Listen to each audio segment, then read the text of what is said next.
Hi guys, எல்லாம் நல்லா இருக்கீங்களா? நம்ம இப்போ என்ன செய்ய போகிறோம்னு பார்த்தீங்கன்னா இனிப்பு பூந்தி. சரியா? நார்மலாக நிறைய பக்கம் ஒரே கலரில் தான் போடுவாங்க. நம்ம 3 கலரில் போட போகிறோம்.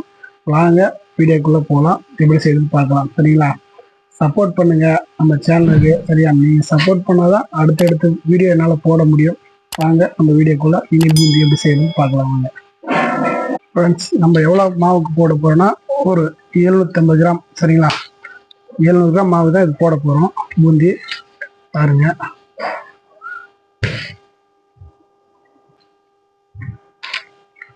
ஃபுட் கலர் எல்லோ கலரு, தண்ணி போட்டு நல்லா நைஸாக கரைக்கக்கூடாது. நல்லா எப்படின்னா கட்டி கட்டியாக கரைக்கணும். அப்போ தான் பூந்தி குண்டு குண்டாக வரும். சரிங்களா? நான் எப்படி கரைக்கணும் பாருங்க.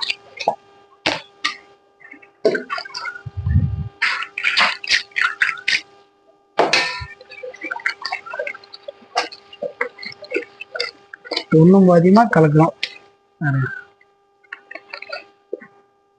இப்படி இருந்தால் தான் பூந்தி குண்டு குண்டாக வரும்.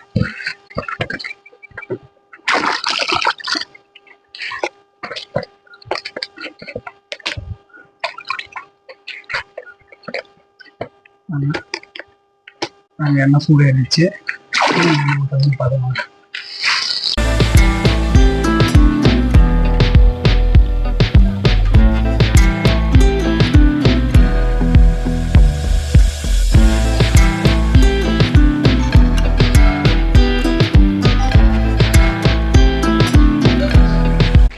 இது ரொம்ப வேக வைக்கக்கூடாது. ஃபுல்லாக ரோஸ்ட்லாம் விடுங்க. சும்மா எண்ணெயில் போட்டு எடுத்தால் போதும்.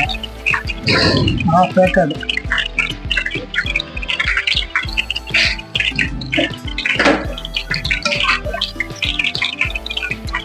வேக்காடு கூட இல்லை, அதுவும் கம்மியாக முன்னே எடுத்துடணும். ரொம்ப நின்னா பூந்தி யாரெல்லாம்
கிரீன் கலரு.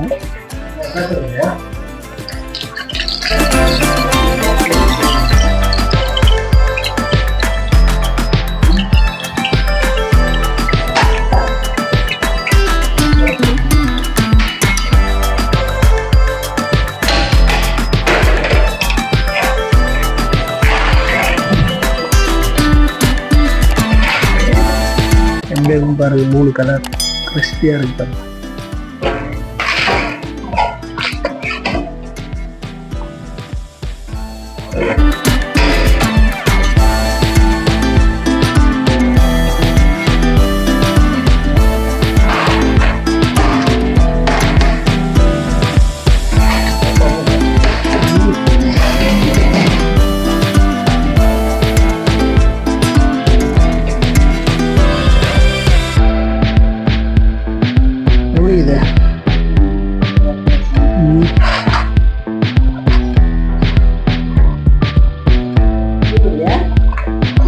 லைட்டாக இருக்கு. ஏலக்காத்தூள், முந்திரி திராட்சை போட்டீங்கன்னா இன்னும் சூப்பராக இருக்கும். ஹேண்ட் பண்ணுங்க, கமெண்ட் பண்ணுங்க. ஏதாவது டவுட்னா கீழே மென்ஷன் பண்ணுங்க. சப்ஸ்கிரைப் பண்ணுங்க. ஓகே, பாய். அடுத்த வீடியோ பார்க்குறேன்.